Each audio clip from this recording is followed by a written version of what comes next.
achamento e este defeito ficou especialmente evidente desde que sua bondosa governanta faleceu após morar 3 anos na casa do pastor.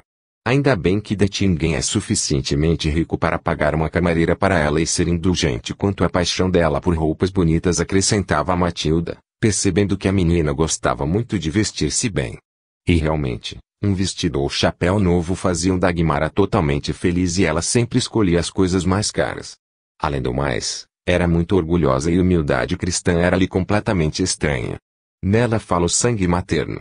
Temos de procurar desenvolver a sua religiosidade, que será a única coisa a impedi-la de cometer erros, dizia frequentemente o pastor, sinceramente amargurado, começando com novo zelo a educação religiosa de sua favorita. Embora seus esforços tivessem maior êxito que os de sua esposa, o pastor não estava satisfeito com o resultado. Dagmara de fato ouviu com atenção, sabia de cor contos e textos evangélicos da Bíblia, mas faltava-lhe o enlevo e paixão por personagens do Velho Testamento e era isso que almejava seu professor. Às vezes, até mesmo uma observação justa ou uma pergunta inesperada pareciam ao pastor um germe do ceticismo e lançavam-no ao desespero. Por outro lado, a menina era tão sinceramente devota, honesta, franca e pura até o fundo da alma, que ele se consolava com a ideia de que o tempo atenuaria aquelas tendências contraditórias.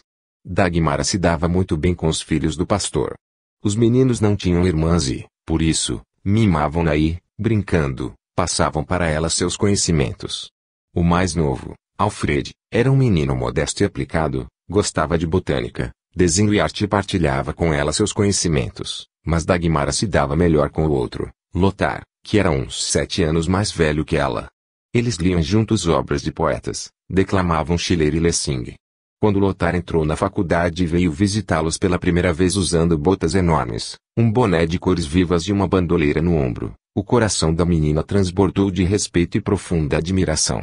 Os 5 anos que Dettingen marcara para realizar a sua viagem já haviam passado fazia muito tempo, mas em suas cartas ele nem mencionava sua volta. Em compensação, descrevia entusiasmados milagres da Índia, monumentos antigos e a população do curioso país. Para Dagmara, a leitura dessas cartas sempre era uma festa, ela as escutava com as faces rosadas e os olhos brilhando de alegria, e depois escrevia intermináveis respostas, mostrando grande interesse por tudo que se referia a Dettingen. A menina guardava recordações tão vivas e profundas do seu pai adotivo que o tempo não parecia apagá-las. Quando o barão mandou-lhe de Calcutá o seu retrato, ela o pendurou à cabeceira de sua cama, beijava-o, cumprimentava-o de manhã e à noite e se despedia dele. Não sossegou enquanto não foi levada a um fotógrafo da cidade vizinha e mandou um retrato seu ao barão. Assim, os anos seguiam imperceptivelmente e, aos poucos, Dagmara transformava-se numa moça. Ela completou 15 anos e era extremamente bonita, de altura média, bem proporcionada, com pequenos e delicados pés e mãos. A esbelteza do corpo, a cor maravilhosa da cútis e os grandes olhos cinza metálicos lembravam a sua mãe, mas os traços do rosto eram exclusivamente seus, apesar de toda a perfeição plástica, e mais enérgicos. Dagmara também começou a dar-se conta da própria beleza, porque chegavam aos seus ouvidos elogios descuidados e vários olhares paravam nela com admiração. Certa vez, ao voltar da igreja, Matilde encontrou Dagmara diante do espelho. Depois de pôr o chapéu na cadeira, ela examinava-se cuidadosamente e armava vasta cabeleira na fronte. A antiga cor loura do seu cabelo tomara uma coloração dourada mais escura que combinava com suas sobrancelhas escuras e cílios grandes e felpudos. Tia Matilda. Eu realmente sou bonita, exclamou ela com feliz vaidade. Hoje, o tenente von Kagen, que está visitando o primo, passando diante de mim, disse, veja como ela é encantadora, acrescentou ela, corando. A esposa do pastor sorriu. Esta frase trivial prova apenas que o tenente acha você bonitinha, mas outra pessoa pode não concordar com a opinião dele. Em geral, toda mulher que se preza não deve dar importância alguma a elogios casuais vindos de pessoas ociosas que os fazem só por costume.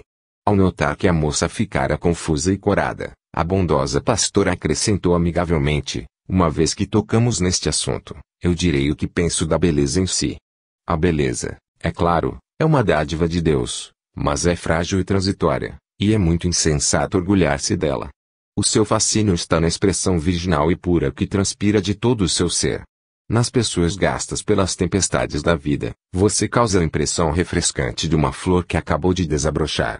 Enquanto preservar essa harmonia espiritual, sempre será linda, porque somente as paixões e os desejos insaciáveis destroem e empanam a beleza mais brilhante.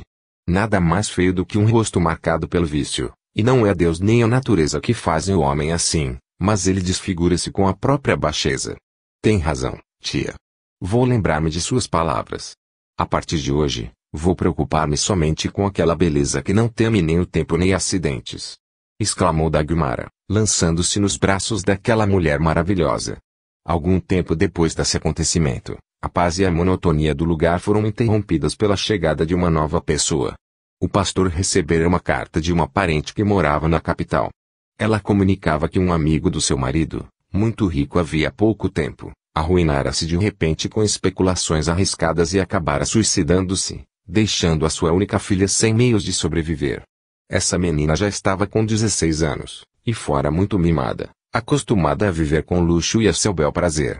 A sua tia acolheu-a, mas o estado moral da menina era horrível e ela percebia tão pouco a sua nova situação, que a velhinha achou necessário colocá-la numa família modesta e trabalhadora, longe do barulho mundano, na esperança de que a vida tranquila e os estudos exercessem influência favorável naquela alma jovem e que a preparassem para uma vida de trabalho e futuras privações.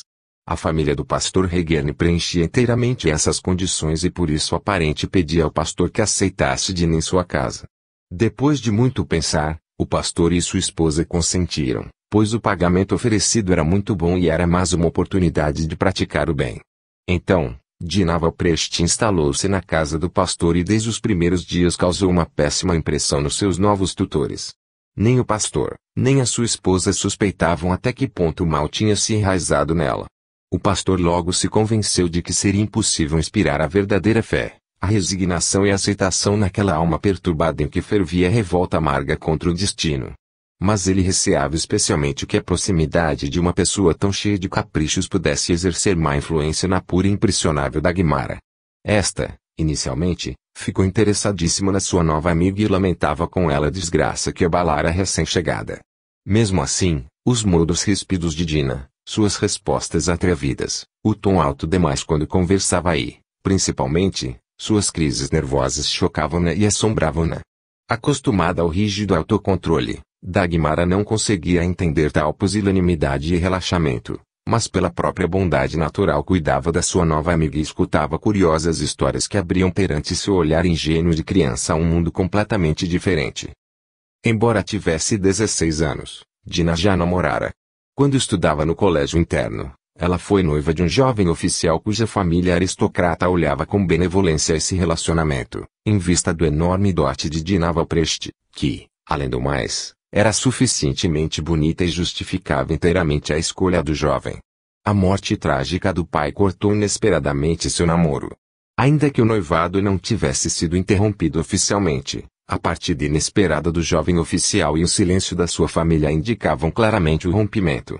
Por essa razão, a tia de Dina não hesitou um minuto em enviá-la ao pastor, ciente de que o futuro lhe reservava a pobreza e o trabalho. Dina era a única que no fundo do coração ainda alimentava esperanças de uma saída feliz, mas, um mês após se mudar para a casa do pastor, recebeu uma carta da mãe do seu ex-noivo pondo fim a todos os seus sonhos de ter um partido brilhante. Ao ler a carta, Dina desmaiou, e depois teve uma forte crise de nervos. Dagmara, que nunca tinha visto ainda uma manifestação semelhante de dor espiritual, pensou que ela estava muito doente e, à noite, esgueirou-se no quarto onde Dina estava deitada, vestida e soluçando inconsolavelmente. Precisando desabafar sua dor com alguém, sob a condição de segredo absoluto, ela contou a Dagmara os detalhes da horrível traição de que fora vítima. Essa primeira imagem que, inesperadamente, lhe mostrava um mundo até então desconhecido, onde somente o dinheiro tinha valor, assombrou e desencorajou Dagmara, mas o seu espírito sincero e orgulhoso precisou somente de alguns minutos para compreender e encontrar uma saída condigna. Agarrando a mão da sua amiga, ela tentou convencê-la ardentemente: esqueça-o, Dina. Ele não vale suas lástimas se a amava somente por seu dinheiro. A infelicidade abriu seus olhos e poupou-a de sofrer o resto de sua vida por causa de um amor falso, comprado com seu dote. Eu não preciso do amor dele, mas de sua posição, explodiu Dina, levantando-se da cama. Herbert pertence à alta sociedade e, com a minha beleza, eu poderia me consolar se ele me desposasse. Confusa, Dagmar guardava silêncio, sem saber decididamente o que responder a tal declaração, mas nesse instante entrou a mulher do pastor. O seu rosto estava corado e parecia irritada. Devo pedir à senhorita Dina que guarde para si suas convicções amorais e que não suje o espírito puro de Dagmar. Sendo pura e franca, ela lhe deu um ótimo conselho: é melhor criar independência com os próprios esforços do que ansiar por um vergonhoso casamento comercial, humilhante para qualquer mulher que se respeite.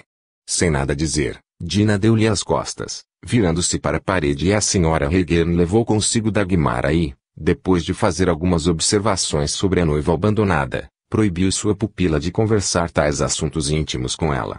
Na primavera o interesse de Dagmar tomou um outro rumo. Era a época de provas de seus irmãos de criação, época de preocupações gerais e emoções. Finalmente, chegou a correspondência comunicando que tudo correra bem e que Lothar chegaria dentro de 10 dias. Quanto a Alfred, este recebera um convite para ensinar os filhos de um catedrático. As condições eram tão vantajosas que ele aceitou e partiu para a Itália com a família do professor para passar lá as férias escolares inteiras. A chegada dos jovens estudantes sempre foi uma festa para a família do pastor. Também dessa vez a casa tomou aspecto festivo para receber Lothar. Vendo com que entusiasmo Dagmar fazia a guirlanda de plantas para enfeitar a entrada e o zelo com que enfeitava o quarto do seu irmão adotivo com valiosos bibelots que Deting lhe enviava, Matilda disse baixinho ao ouvido do marido: "O que você diria, Gotthold, se a pequena condessa fosse um dia nossa nora? Ficaria muito feliz, pois gosto de Dagmar como de minha própria filha", sorrindo respondeu o marido. "Só não sei se os dois serão felizes. E será que é bom para um pastor humilde e rural, como será Lothar, ter por esposa esta pequena aristocrata, que já nasceu com o gosto do luxo e detesta cuidar de economia doméstica? Mas, não vale a pena adivinhar o futuro, minha querida, e seja feita em tudo a vontade de Deus." No dia da chegada de Lothar, o pastor e Dagmar saíram para encontrá-lo na estação. Matilda ficou em casa, cuidando da torta e assando o peru, pratos prediletos do seu primogênito. Dina não saía do quarto, demonstrando completa indiferença à festa familiar que agitava aquele pequeno mundo. Mas essa apatia mudou rapidamente para um grande interesse quando, no almoço, ela conheceu Lothar. Ela ficou animada, foi muito gentil, e olhava-o às escondidas, com admiração. O jovem Reguern era realmente um rapaz muito bonito, alto como a sua mãe, com uma vasta cabeleira preta, olhos grandes e escuros e rosto pálido e irregular, cheio de vigor. Matilda observava seu filho com uma preocupação indefinida. Parecia-lhe que ele não estava tão alegre e despreocupado como costumava ser, que estava imerso em pesados pensamentos, mas, vendo que ele se animou e passou a tagarelar alegremente com as moças, seu coração materno tranquilizou-se.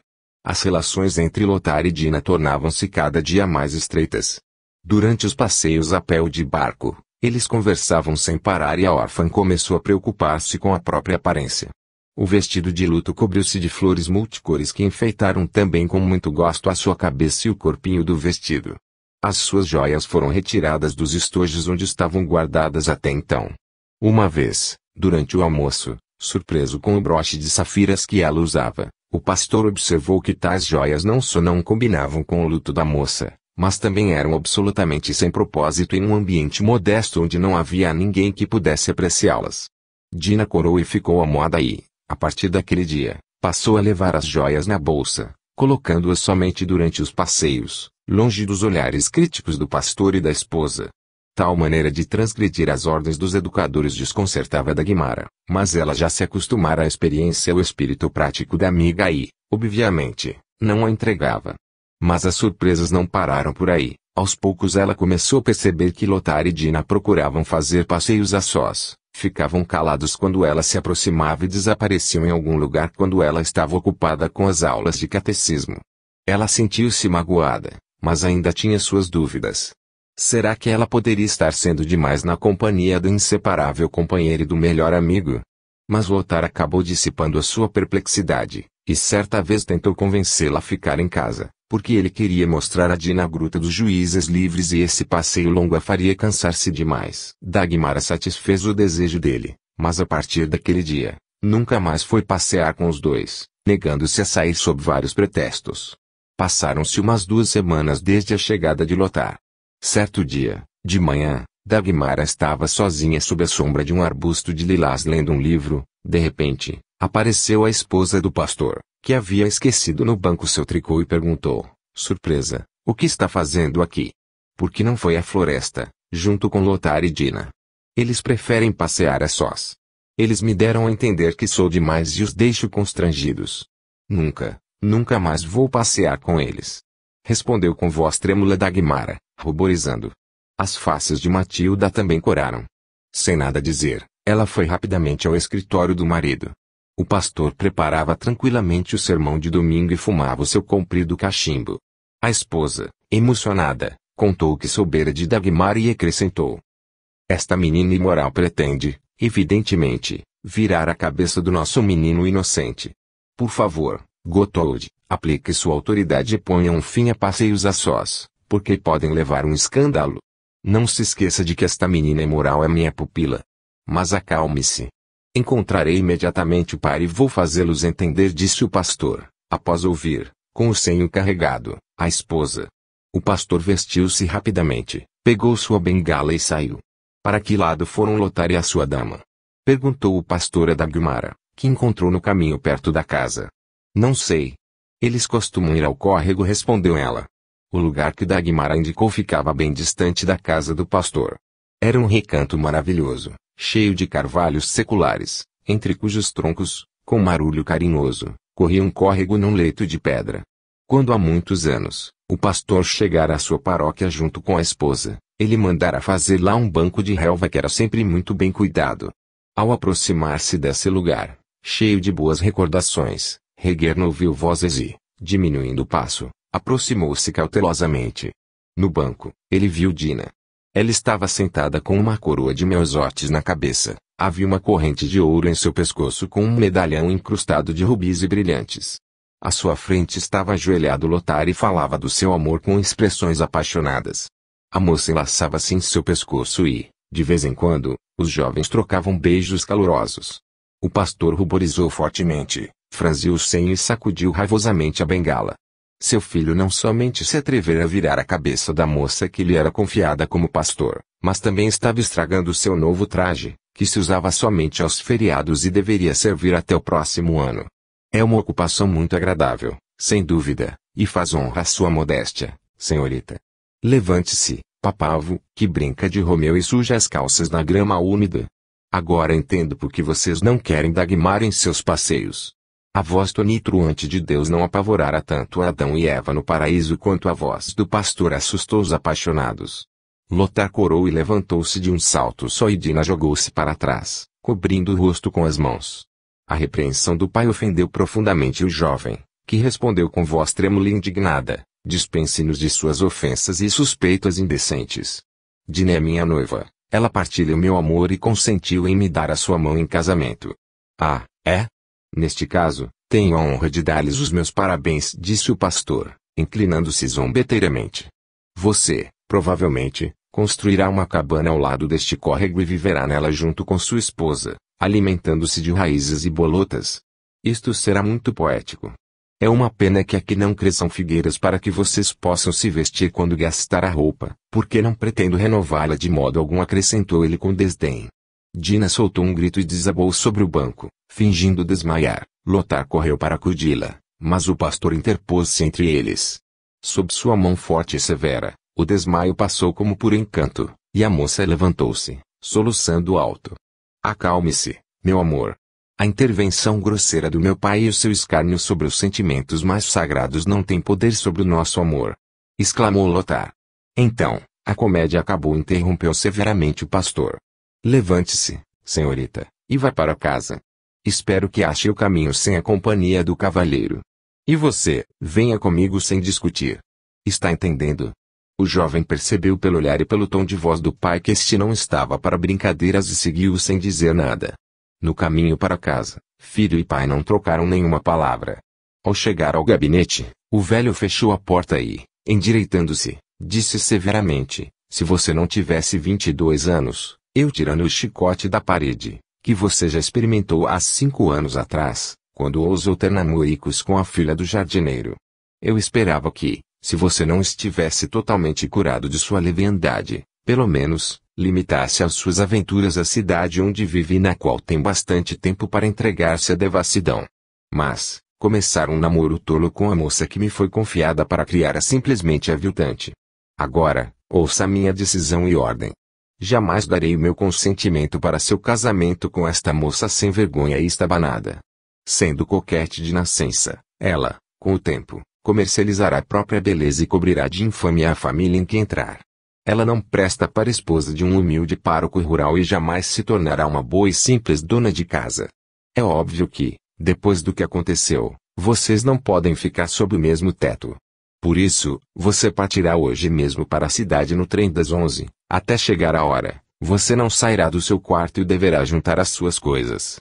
Eu proíbo qualquer correspondência com ela, pois isso somente comprometeria os dois. Entendeu? Agora vá para o seu quarto. Ouvindo o pai, Lothar ficou pálido e por várias vezes abriu a boca como se quisesse interrompê-lo, mas toda vez ele se continha. Por fim, ele aproximou-se do pai e disse com voz entrecortada: Pai, você está errado desde o início. Não quero ser um pastor, porque não tenho vocação para essa profissão. Em vez de teologia vou agora estudar medicina. Não posso ser um hipócrita e mentiroso, balbuciar pregões e acreditar num Deus cuja existência é possível, mas que não foi comprovada pela ciência. Simplesmente, acho indigno ensinar às pessoas as tolices bíblicas e exigir que elas acreditem. Ainda no ano passado eu queria lhe dizer isso, mas o medo de causar-lhe um desgosto me deteve. Mas agora não posso mais ficar calado. O pastor ficou petrificado e o seu rosto, sempre fresco e rosa, começou a empalidecer. Depois de um silêncio curto, mas penoso, ele respondeu com a voz levemente trêmula: Será que é o meu filho, a minha carne e o meu sangue, que está me declarando que não acredita em Deus e chama a Escritura Sagrada de tolices bíblicas? O que aconteceu com você, Lothar? De quem foi a influência nociva que contaminou o seu espírito a tal ponto? Pois não foi na casa beata do seu pai que você aprendeu a desprezar tudo que é sagrado. O pastor calou-se por um minuto e passou a mão na testa, mas depois endireitou-se e, medindo o filho com um olhar severo e de desprezo, continuou: Estou longe de querer impedir a sua nova vocação. Um padre ateu, que rejeita a religião, seria uma vergonha para a nossa honrosa função. Seja um médico, digno representante dos médicos modernos, cínicos e cúpidos, que extorquem de antemão o pagamento das consultas, colocam na parede a taxa de honorários, protelam a doença dos ricos e negam-se a ajudar os pobres que não forem capazes de lhes pagar. Pai, por que ofender pessoas respeitáveis? O médico, tanto quanto o pastor, é um representante da paz, o consolo dos sofredores, interrompeu Lothar, tremendo. Sim, se o seu coração está aquecido com a fé em Deus e a sua justiça. Felizmente, você não ficará constrangido com tais ninharias. Você praticará livremente a sua medicina e terá o direito de, irresponsavelmente, tratar e matar pessoas. Os sofrimentos do próximo encherão a sua carteira e isto lhe dará a possibilidade de gozar de todas as coisas boas da vida. Agora, uma última palavra. Pelo dever de pai, continuarei enviando-lhe o dinheiro necessário para o seu sustento e para pagar a universidade, mas eu o proíbo de passar pela soleira da minha casa. Você está praticamente me expulsando, pai. Mas eu não posso mentir e professar uma fé que não tenho. Disse Lothar, desesperado. Não mais o verei. Uma pessoa que nega a Deus e as Escrituras Sagradas não pode ser meu filho. Vá embora, saia. Já ouvi o suficiente de você, respondeu o pastor, indicando a porta ao filho. Lothar saiu correndo do quarto. Estava todo trêmulo e só percebeu a mãe quando ela o agarrou pelo braço e sussurrou com voz forçada: Lothar, como você nos magoa. O rapaz lançou-lhe um olhar ardente. Meu pai me expulsa de casa porque não posso trair as minhas convicções e ser pastor. Isso é um despotismo sem precedentes. Mesmo o próprio pai não tem direito de impor ao filho uma carreira que este detesta. Ele não tem direito de escarnecer dos sentimentos mais sagrados do seu filho, insultar a mulher que ele ama e, depois de tudo isso, jogar-lhe dinheiro como esmola. Não quero essa caridade. Vou trabalhar e estou disposto a sofrer, mas não aceitar qualquer coisa dele. Assustada com a sua agitação, a esposa do pastor tapou rapidamente a boca do filho com a mão e levou-o para fora. No quarto do filho ela o fez sentar-se ao seu lado no sofá e disse, com tristeza e amor: Vou-te a razão, Lothar. Não repila, por orgulho inoportuno e criminoso, a mão do seu pai e a ajuda que ele lhe oferece. Esta será a única ligação entre vocês, que espero um dia faça você voltar ao teto paterno. Não, mamãe, não. Não posso aceitar nada dele. Dê-me um pouco de dinheiro para começar e depois seguirei o meu próprio rumo. O que eu posso lhe dar é uma ninharia, uns 75 marcos, e você tem à sua frente um longo curso de medicina, disse Matilda, magoada, secando as próprias lágrimas. Não fique triste, mamãe, disse Lothar, mais calmo. Tenho alguns planos para o futuro. O temor de uma cena semelhante à de hoje me fez ficar calado, ou já no ano passado teria confessado que não gosto de teologia. Prevendo um futuro penoso para mim, eu já trabalhei neste inverno, graças à ajuda dos meus amigos médicos. E tive tanto êxito nisso, que, trabalhando com afinco, pretendo entrar no segundo ano do curso no outono. Além disso, o catedrático Bern, que me patrocina e sabe dos meus planos, propõe, se for necessário, hospedar-me na casa dele na qualidade de instrutor de seus filhos, também futuros médicos. Com o que ele pretende me pagar, poderei viver tranquilamente, esperando que chegue o outono. Agora, mamãe, por favor, traga minha roupa. Quero partir o mais rapidamente possível. Já caiu o crepúsculo. O quarto de Lothar estava silencioso, a mala fechada e as gavetas abertas indicavam que tudo estava pronto para a partida, mas o viajante, deitado na sofá e escondendo o rosto no travesseiro, parecia esquecido disso. Ele suspirava penosamente, deprimido com o peso dos últimos minutos que passava sob o telhado paterno.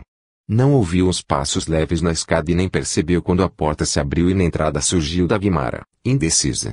Estava muito pálida e com os olhos vermelhos de lágrimas, segurava nas mãos uma caixinha. Ao ouvir o seu nome, Lothar levantou-se, os olhos dele também estavam chorosos. É você, Dagmara? O que quer? Perguntou, num tom cansado. A moça aproximou-se rapidamente dele. Lothar. Desculpe-me. Sou a única culpada de sua desgraça. Exclamou ela, entre soluços. Você, querida. Como assim? Ponto de interrogação, perguntou Lothar, apertando-lhe amistosamente a mão. Dagmara contou rapidamente a sua conversa com a tia naquela manhã e que julgava ter sido responsável pela raiva do pastor e por tudo que aconteceu depois. Ouvi sua conversa com Tito e me culpei demais pela minha conduta tola. Mas, naquela hora eu estava brava por você preferir Dina a mim, concluiu Dagmara, traindo ingenuamente o seu primeiro ciúme de mulher. Lothar já tinha idade para entender esse traço do jovem coração feminino e, por isso, sentiu-se ao mesmo tempo confuso e lisonjeado. Sou eu quem deve pedir desculpas por ofendê-la, querida Dagmara. Acredite em mim, eu amo você. Acredite que eu continuo amando você como antes, e de todo o coração. Quanto ao resto, é possível que este seja o meu destino e por isso eu a libero de qualquer responsabilidade, respondeu ele, beijando a mãozinha da moça. Acalmando-se um pouco, Dagmara sentou-se no sofá e segurou pelo braço o seu irmão de criação. Se você realmente desculpa minha tagarelice boba, não deixe de aceitar aquilo que está nesta caixinha, disse ela num tom brejeiro. Você sabe o quão generosa é a mesada de Dettingen. Jamais eu consegui gastar todo o dinheiro e economizei uns 400 marcos. Pegue-os. Eles ajudarão você a arranjar-se. Mas, não. Nunca. Exclamou o estudante, corando fortemente e repelindo a caixinha. Lothar. Não seja bobo e teimoso. Implorava Dagmara. Tome este dinheiro, porque há demais para mim. Não preciso dele e, no entanto, ele livrará você de muitos aborrecimentos. Não sou sua irmã. Que escrúpulo tolo é esse? Aceite como eu também aceitarei sem qualquer hesitação a sua ajuda, quando um dia precisar. O olhar confiante e bondoso, a voz terna e insistente da moça quebraram o orgulho de Lothar. Realmente, aquele presente inesperado poderia livrá-lo de muitas dificuldades. Emocionado com a atenção dela, ele abraçou Dagmara e eles se beijaram como verdadeiros irmãos. Obrigado, querida maninha. Você está me dando este dinheiro com tanta cordialidade, que aceito sem hesitação o seu presente generoso. Só Deus sabe quando nós nos veremos novamente, mas eu me lembrarei deste momento por toda a vida e ser-lhe eternamente grato. A moça respondeu com um aperto ardoroso de mão e os dois por instantes ficaram em silêncio. De repente, Dagmara inclinou-se e, olhando inquietamente nos seus olhos, perguntou indecisa, por que você não ama mais a Deus? Será que não acredita mais em sua bondade e onipotência? Os olhos escuros de Lothar acenderam-se. Desejo de todo o meu coração que você preserve a sua crença ingênua na sua bondade e justiça e jamais venha usar o escalpelo crítico de sua obra. Mas então, guarde-se aqui, neste canto perdido, longe de qualquer contato com estranhos. Mas se você encontrar outras pessoas, olhar o mundo com os olhos abertos, comparar tudo que atribuem a este Deus invisível com aquilo que acontece na terra, compreenderá por que não quis ser o seu cultor. Não é por acaso o dito: abençoados os pobres de espírito. Mas não estou suficientemente cego para acreditar sem entender isso ou por demais honesto para enganar os outros, pregando incoerências conscientemente. Dagmara estremeceu. Pareceu-lhe que a terra começava a balançar sob os seus pés, a face de Deus enevoava-se e a sua magnitude e onipotência ficavam empanadas. Percebendo o efeito que provocaram suas palavras, Lothar sentiu-se feliz por abalar a fé simples, infundida na alma pura dela por seu pai. É isso, Dagmara, continuou ele. A fé cega ensinada sobrecarrega a consciência, paralisa a vontade e cria uma adoração ao tirano impiedoso que prescreve fraternidade, manda perdoar as ofensas e amar ao próximo, mas ao mesmo tempo, joga a pessoa desarmada no meio das feras selvagens, que se aproveitam e despedaçam o simplório que acreditou na fraternidade e amor ao próximo pregados pela religião, mas que não se aplicam em lugar nenhum. Um pesado suspiro escapou do peito oprimido de Dagmara. O mundo que ela aspirava a conhecer o mais rapidamente possível tomou, de repente, um aspecto monstruoso e repugnante. Não se assuste antes do tempo, minha maninha, consolou a Lothar, levantando-se. É possível que o destino tenha piedade de você e não a prive do paraíso imaginário que os seus olhinhos claros querem ver. Bem, é hora de partir. Adeus, Dagmara. Seja feliz e não se esqueça deste pobre exilado. Lothar a beijou. Agora vai e chame o Gelm para levar a minha mala. Lothar partiu sem se despedir de ninguém e não deixando nenhum bilhete para Dina, que, voltando do bosque, soluçava com um ar de vítima torcendo os braços e acusando o pastor de crueldade indigna. Matilda e Dagmara choravam em silêncio. Parecia que uma nuvem de chumbo ficara suspensa sobre a casa, outrora tão alegre e cheia de tranquilidade. Mas, os escândalos não pararam por aí. 2 dias após a partida de Lothar, Dina sumiu de madrugada, levando consigo um pouco de roupas e as suas joias. Furioso, o pastor partiu imediatamente com o resto de suas coisas para devolvê-las à senhora que havia lhe confiado a órfã e para eximir-se de qualquer responsabilidade posterior. Reguern supunha que Dina tivesse ido para a casa de sua tia. O que ele diria se soubesse que a insensata garota encontrara um jeito de conseguir o endereço de Lothar e mandar a carruagem levá-la da estação de trem diretamente para o apartamento dele? Ele não estava em casa. A hospedeira do estudante, viúva idosa de um funcionário público, surpreendeu-se extremamente com a chegada de alguém tão jovem e bonita. Mas o aparecimento de Dina não foi bem recebido por Lothar, a sua falta de tato e descaramento chocaram-no. Além disso, os últimos acontecimentos e a dura luta pela sobrevivência que o aguardava deixaram-no mais sóbrio, obrigando-o a encarar o caso com maior seriedade. Apesar do encanto que lhe causava a beleza de Dina, ele percebeu que o amor deles era uma loucura, que se passariam ainda muitos anos antes que ele pudesse pensar em casar e que era muito provável que a moça, habituada ao luxo, se sentisse infeliz no ambiente modesto que ela poderia oferecer-lhe. Lothar então comunicou decidido a Dina que, dentro de alguns dias, ele se mudaria, como mentor, para a casa do Dr. Bernie. Por isso, ela não poderia ficar na casa dele e devia pedir à hospedeira que a levasse à casa da sua tia. Essa declaração inesperada pôs Dina fora de si.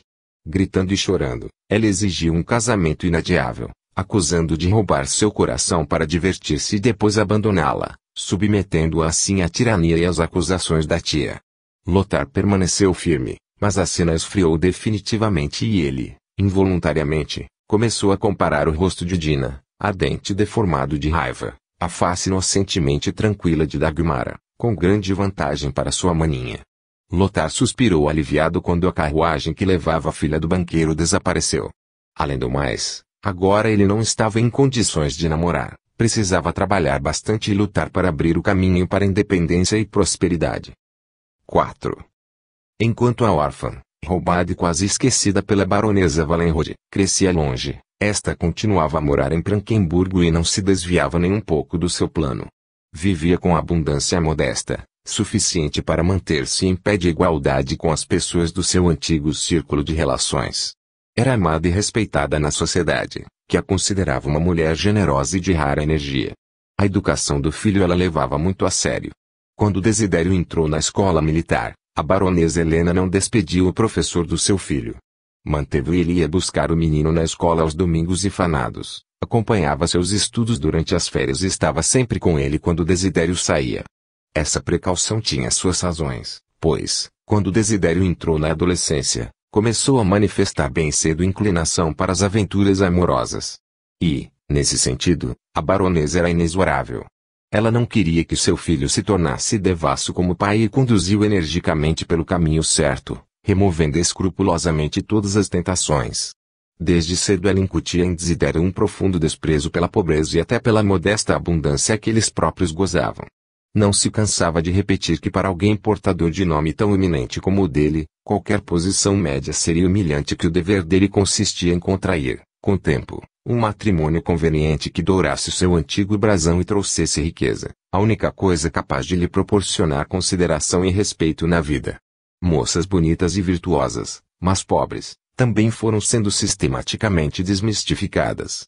Para a baronesa elas eram aranhas perigosas, que sempre aspiravam a, de modo imperceptível, capturar um marido e por isso ele tinha de tomar muito cuidado em relação a elas. A baronesa também incutia no seu filho a reverência para com qualquer representante do poder e riqueza, pois para fazer uma boa carreira, ele deveria reverenciar e bajular.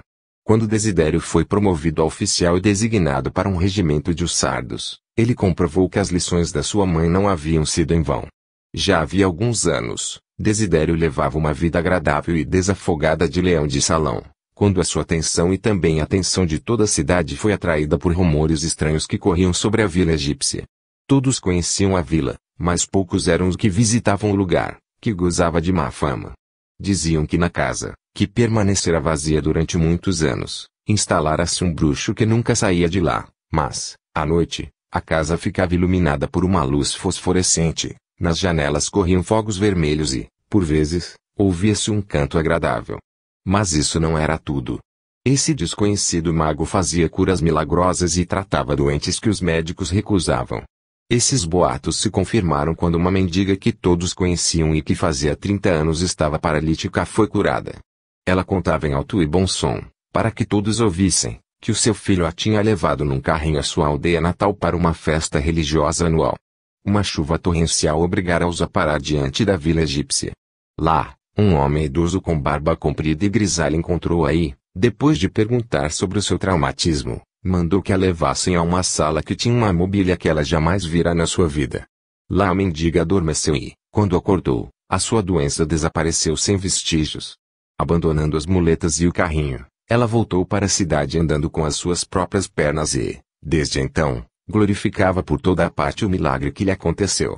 Nem haviam cessado os rumores sobre essa ocorrência, quando começaram a falar sobre um cego que recuperara a vista, depois sobre um gotoso que voltou a dominar novamente as mãos e as pernas paralisadas, também uma criança que ficara curada quando estava para morrer devido à croupe e sobre outros milagres desse tipo. O clero inquietou-se, sentindo por trás de tudo isso relações com o demônio. Os médicos alarmaram-se mais ainda porque a concorrência do mago ameaçava não somente abalar a sua autoridade científica, mas também tirar seus ganhos. Entretanto, um caso inesperado logo os acalmou.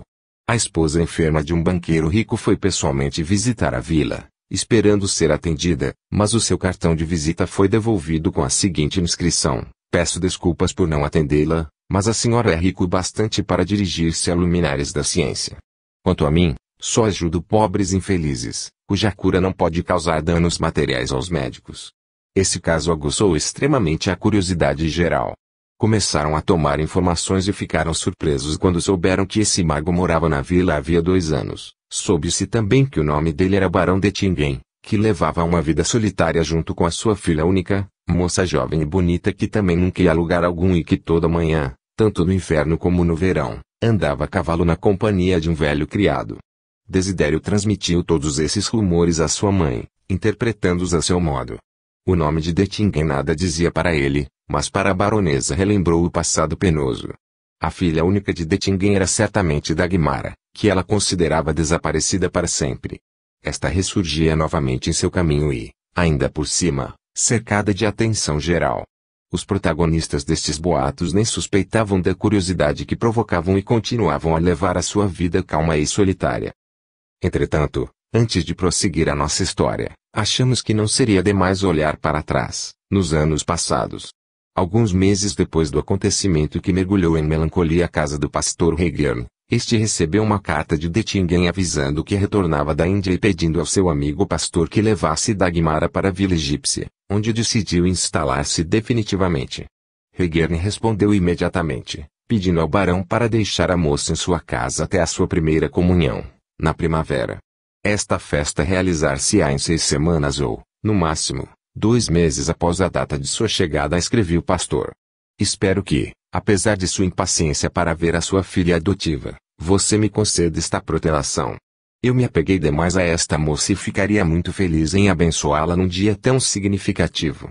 O consentimento de Dettingen não demorou a chegar e veio acompanhado de uma carinhosa carta de Dagmara e um breviário com uma encadernação cara. Dagmara estava num estado de espírito muito estranho. Lamentava deixar a casa, onde passou 11 anos, e a família a qual se unira. Por outro lado, o coração atraía o pai adotivo, que ela endeusava, apesar da longa separação e do mundo desconhecido no qual se preparava para entrar. Com esse estado de espírito, no dia da ascensão, ela pela primeira vez ajoelhou-se diante do altar do Senhor e recebeu a comunhão com veneração. Toda sua alma virginal estava cheia de fé, entusiasmo e gratidão pela graça concedida. Pura e clara, trajando um simples vestido branco, ela própria parecia uma visão celeste. No mesmo dia, à noite, a senhora Heger deveria levar Dagmara a Frankenburgo. Após um modesto almoço de despedida, o pastor chamou ao seu gabinete. Estava sério e concentrado e Dagmara notou, surpresa, que sobre a mesa diante do crucifixo estavam acesas 2 velas em um livro luxuosamente encapado. O velho pastor beijou a moça, depois conduziu-a até a mesa, fez com que ela se ajoelhasse e disse com voz emocionada e reverente, minha cara criança. Amo você profundamente, como se fosse minha própria filha e não somente filha espiritual. Gostaria que a sua vida fosse tranquila, feliz e sem tempestades. Creio firmemente que somente a fé profunda e inabalável será capaz de conceder estes bens preciosos. Neste instante, quando vamos nos separar por muito tempo e talvez para sempre, acho necessário dar-lhe alguns últimos conselhos perante a face do nosso Pai, Jesus Cristo. Vivemos num tempo obscuro de negações, rebaixa-se e despreza-se a pura e simples fé que professavam nossos pais. Esta fé já não satisfaz os espíritos confusos. E isto significa que os arrebatados vícios humanos derrubaram a represa construída pela religião e a humanidade, assustada com o monstro que ela própria invocou, procure uma outra força, uma outra fé para refreá-lo. Percebendo que estão caindo num abismo e conscientes de terem perdido a âncora da verdadeira salvação, as pessoas apegam-se a diversas quimeras, mostrando novamente o milagre da mistura de línguas. Cada homem cria a sua própria religião e fé e o seu próprio código moral e já não quer entrar em acordo com o seu vizinho. Finalmente, as pessoas não conseguem mais se entender e, exatamente como na época da Torre de Babel, começam a falar línguas diferentes. Todos se perderam no escuro labirinto de sofismas, cheio de abismos sombrios. Gostaria de preveni-las sobre este perigoso caminho. Ainda mais porque pressinto que você sofrerá tentações e diante de sua inocente visão abrir-se-ão várias teorias, brilhantes mas vazias. Irão abrir para você amplo campo de pesquisas interessantes e perigosas no mundo misterioso que a sabedoria divina ocultou de nós e onde nos proibiu de penetrar. Então, minha filha, seja firme na hora dessas tentações. Se você precisar de apoio, dirija-se a mim. Preserve como o maior tesouro a sua fé simples. Somente ela lhe servirá de farol e dissipará todas suas dúvidas. Seja candosa e pratique o bem para si própria. Seja pura para agradar a Deus e para salvar a sua alma. Ame o próximo, não porque ele mereça isso, mas porque esse é o seu dever. Não se indigne com a insignificância moral das pessoas e não as despreze, achando que você é melhor, e que a sua caridade e ardente e pura fé reguem as suas almas ressecadas como um orvalho vivificante. O pastor calou-se por um instante, sufocado de emoção, depois ergueu os olhos para o céu e continuou, Senhor, em suas mãos eu entrego o espírito que me confiou. Como um jardineiro vigilante, cuidei deste germe jovem, tratando suas raízes e galhos. Abençoe, Senhor, este meu trabalho. Que a sua criatura cresça, trazendo, como uma figueira, flores e frutos. Dagmara levantou-se, toda em lágrimas, e lançou-se aos braços do velho pastor. Naquele momento parecia-lhe que a sua fé era tão forte, que ela não sentia medo de ataque algum. Aqueles momentos de despedida anuviaram o espírito de Dagmara e ela chegou a Frankenburgo com o coração apertado. Mas quando viu a vila, pitorescamente localizada num penedo, a impressão da penosa separação da casa do pastor desapareceu e Dagmara agora só pensava na alegria de encontrar novamente um generoso homem que a livrara das necessidades e preocupações da vida, abrindo-lhe paternalmente a sua casa. Dettingen recebeu no saguão. A ternura sincera e carinhosa com que ele abriu seus braços para Dagmara dissipou imediatamente a sua timidez e ela correspondeu ao beijo do seu protetor com o ímpeto da antiga menina. Que seja abençoada a sua chegada sob o meu teto, minha querida criança, enviada a mim por Deus como um raio de sol para iluminar e aquecer a minha velhice. Disse com emoção Dettingen. Eles passaram para a sala de jantar e o barão agradeceu cordialmente a senhora Regerne pelos cuidados e amor para com a sua filha adotiva, convidando-a a passar alguns dias na casa. Mas a esposa do pastor recusou, dizendo que seu marido estava triste e solitário, ao ficar sozinho na casa vazia após a partida de Dagmara, sua última alegria. Tinha pressa em voltar para casa e decidiu partir no mesmo dia, à noite. Então Dettingen, que desejava conversar com a senhora Regerne a sós, sugeriu que Dagmara fosse dar uma olhada nos seus novos aposentos preparados no andar superior e que aproveitasse para trocar o traje de viagem. A moça, cheia de alegria e curiosidade, seguiu o velho criado e este conduziu até a escada onde a encontrou uma criada jovem de uniforme bonito, a qual lhe beijou a mão e lhe disse que fora posta à disposição da jovem senhorita. A escada em espiral, coberta com um grosso tapete, terminava numa pequena sala de recepções decorada com flores, e uma porta fechada com uma pesada cortina de pelúcia cor de romã era a entrada para os aposentos de Dagmara. Os aposentos compreendiam um dormitório, uma sala de estar e uma biblioteca ou gabinete. Ao lado da porta de entrada havia duas estátuas de bronze que representavam pajens, um deles segurava uma lâmpada em forma de tocha, enquanto o outro segurava a cortina. Dettingen decorara os cômodos de sua filha adotiva num estilo gótico que combinava inteiramente com os vidros multicoloridos das janelas ogivais, as lavradas portas de carvalho e os tetos arqueados. Toda esta luxuosa decoração causava uma impressão um tanto severa e triste, somente atenuada por inúmeras flores raras e bibelôs caros, espalhados pelas mesas e estantes. Dagmara, acostumada à simplicidade puritana da casa do pastor, não se sentia à vontade entre as poltronas com encostos altos e armários lavrados como rendados. O que a desconcertava especialmente era a grande cama com cortinado de leito de brocado esverdeado.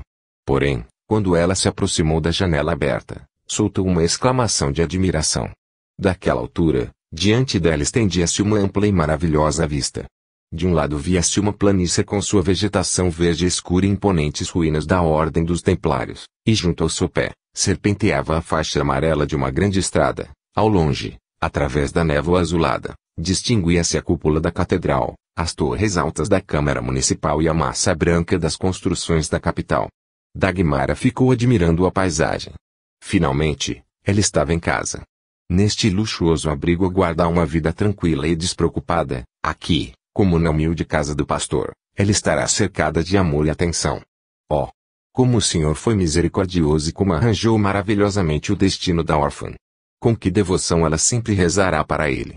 Vai dedicar toda a sua vida ao pai adotivo, vai amá-lo e procurar alegrar a sua velhice, sem nunca esquecer a sua dívida de gratidão ao pastor e à sua esposa. A criada Jane arrancou Dagmara de seus pensamentos, propondo-lhe trocar o traje. A moça rapidamente trocou-se e disse correndo para a sala de estar. E então, minha querida, você ficou satisfeita com seus aposentos? Gosta deles ou deseja mudar alguma coisa? Perguntou sorrindo Dettingen. Gostei de tudo, papai, de tudo que você preparou para mim com tanto amor. Respondeu alegremente Dagmara. Tudo é tão bonito e magnífico. Como posso merecer tanta bondade da sua parte? Você já mereceu com o que acabou de dizer, comprovando-me a sua modéstia e gratidão. Você não é minha filha de sangue, mas presinto que o amor e confiança criaram entre nós uma ligação não menos forte, respondeu o barão, emocionado. A senhora Regerne partiu após o jantar. Despedindo-se de sua maravilhosa professora, Dagmara soluçava amargamente e por muito tempo não conseguiu acalmar-se, e Dettingen nada dizia, deixando-a desafogar-se chorando. De repente, Ela assustou-se, preocupada com a ideia de que sua tristeza pudesse ofender o pai adotivo. Levantou-se de um salto da poltrona e correu para ele.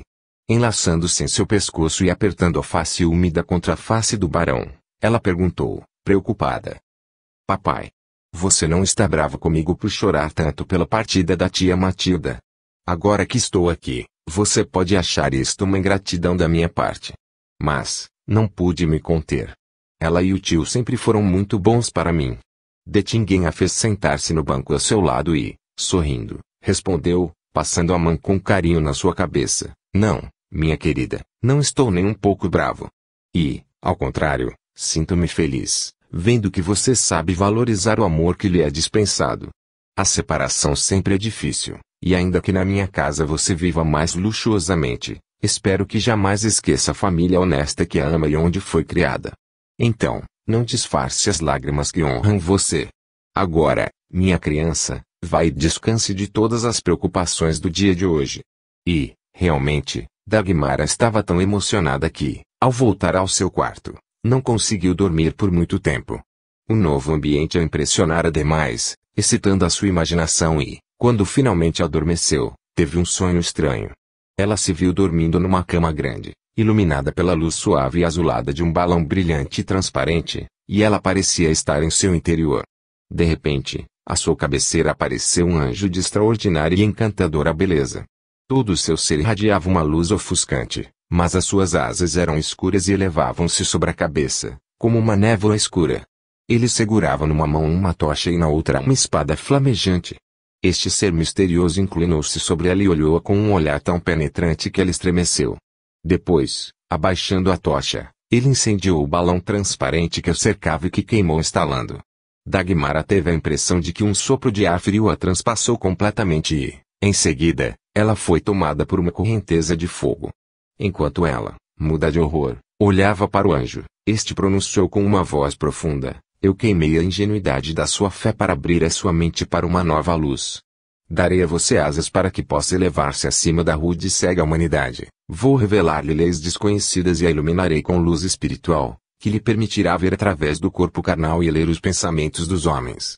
Você se tornará receptível às vibrações do bem e do mal, o calor espiritual do bem irá aquecê-la, mas você tremerá de frio ao tocar o mal. Com estas palavras, ele tocou-lhe a testa com a espada flamejante e Dagmara sentiu algo como um raio que atravessou o seu cérebro. No mesmo instante, o ambiente que a cercava abriu-se como cortina e ela viu uma aglomeração de estranhos seres que se lançaram ao seu encontro. Terrivelmente assustada, ela caiu de joelhos e exclamou, implorando: Anjo terrível! Deixe-me com a minha fé ingênua e não abra para mim os abismos do mundo invisível. Tenho medo de cair lá. O anjo nada respondeu e, abrindo as suas potentes asas, elevou-se no ar, agitando a atmosfera com tanta força, que pareceu Dagmara ter sido carregada como um grão de poeira e arrastada pelo turbilhão. Para onde? Ela não soube dizer, pois logo acordou, coberta de suor frio. Que sonho horrível! Murmurou ela. E, levantando-se rapidamente da cama, correu para o crucifixo pendurado na parede e rezou ardentemente. Em seguida, um pouco mais calma, ela deitou novamente para dormir e, desta vez, acordou bem tarde. Dagmara viu o barão somente durante o desjejum. Quando ele perguntou se ela havia dormido bem, a moça contou-lhe o sonho. Dettingen escutou com visível prazer e depois disse, sorrindo: Esta visão, minha querida criança, tem um significado profundo e me comprova que você está predestinada a ser iniciada nos grandes mistérios. A dor que você sentiu comprova como é difícil obter o verdadeiro conhecimento e como é penoso livrar-se de preconceitos. Acredite, minha filha, somente a ciência faz o homem ser independente da sociedade de pessoas vulgares, de suas falsas amizades, de sua curiosidade ociosa e do contato perigoso com seus vícios. O ignorante corre atrás do europeu mundano e procura contato com pessoas tão cegas e pervertidas como ele, porque tem a necessidade de preencher com algo a sua vida vazia. Já o sábio carrega dentro de si próprio uma inesgotável fonte de satisfação e eu sinto, Dagmara, que você tem capacidade para ser iniciada nesta elevada ciência. Se você quiser estudar, ficarei feliz em ser seu professor. Mas sem sua boa vontade haverá escuridão por todos os lados, tanto dentro de você própria quanto ao seu redor. Mas claro, papai, eu quero estudar, especialmente se você for o meu instrutor, respondeu Dagmara, e seus olhos começaram a brilhar. Terei prazer em orientá-la nos estudos.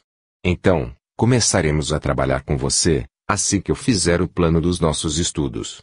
Certa manhã, cerca de uma semana após essa conversa, o barão convocou Dagmara ao seu gabinete de trabalho. De lá, os dois subiram por uma escada em caracol para a torre, cuja sala redonda estava cheia de estantes com livros diversos e rolos de papiro antigo. Aqui se encerra uma partícula daquela ciência infinita, cuja cartilha nós pretendemos aprender, disse o barão com um alegre sorriso. Aviso-lhe que é necessário ter muita paciência. Aliás, espero que você venha a se interessar pela ciência que serve de base a todas as outras ciências que desejo lhe transmitir. Esta ciência é a história, mas a história verdadeira. Aquela que é descoberta nas ruínas de cidades mortas, sob a picareta de pesquisadores e não somente nas lendas que obscurecem a nossa mente. E o barão não se enganou. A história dos povos desaparecidos e suas culturas absorveram completamente a atenção de Dagmara. A Índia, Babilônia, Egito renasceram diante dos seus olhos encantados, e Dettingen, que pessoalmente visitara todos esses lugares, ilustrava suas aulas com histórias vivas e descrições de gigantescas cidades em cujas muralhas desenvolviam-se os destinos do mundo antigo. Dagmara ouviu com interesse palpitante, e um tremor nervoso percorria o seu corpo quando o barão colocava em suas mãos alguns objetos, dizendo: esta estatueta pertence à época de fundação do templo na Babilônia, restaurada por Nabucodonosor. Este amuleto tem 5.000 anos e foi tirado do peito de uma múmia. Esta flor seca foi retirada de uma grinalda, feita na época de Moisés por alguma mulher para enfeitar o corpo de seu filho. O tempo passava para Dagmara como num conto de 1001 noites. Ela lia ou escutava as histórias profundamente interessantes de Dettingen, cativada pelos novos horizontes que se abriam perante a sua mente, e sentia-se feliz.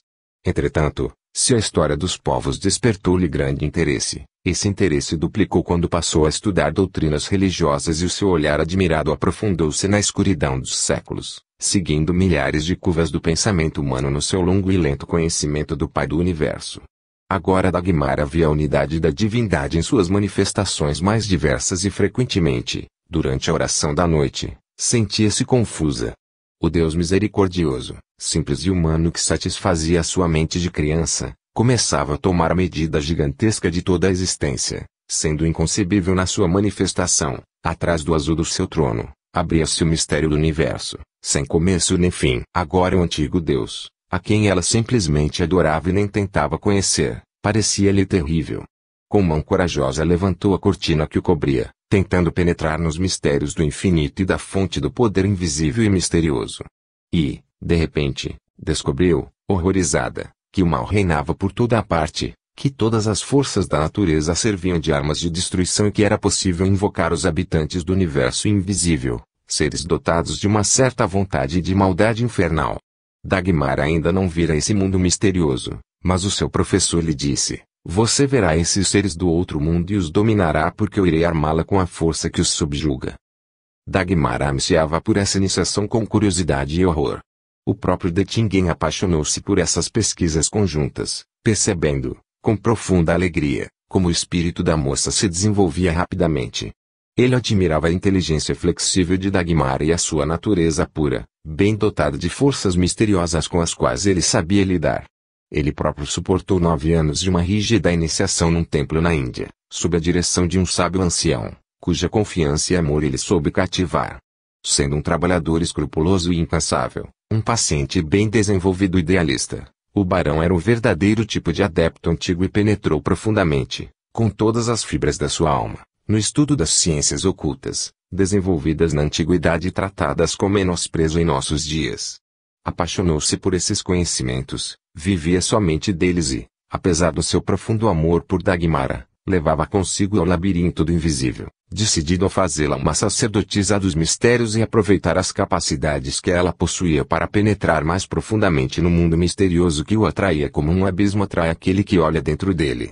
Dagmara não entendia o perigo que a ameaçava e nem suspeitava do isolamento a que seria condenada pela sua condição especial. Ela não imaginava que esses conhecimentos e convicções iriam afastá-la da sociedade, se lhe fosse destinado viver lá, e na qual as pessoas não conseguiriam entendê-la. Dagmara não percebia que já estava levando uma vida solitária, que estudava e lia obras que não combinavam com a sua idade e compreensão e que estava enriquecendo a sua inteligência com conhecimentos demasiadamente grandes para sua cabecinha de 19 anos. Essa vida exclusivamente intelectual refletiu-se até na sua aparência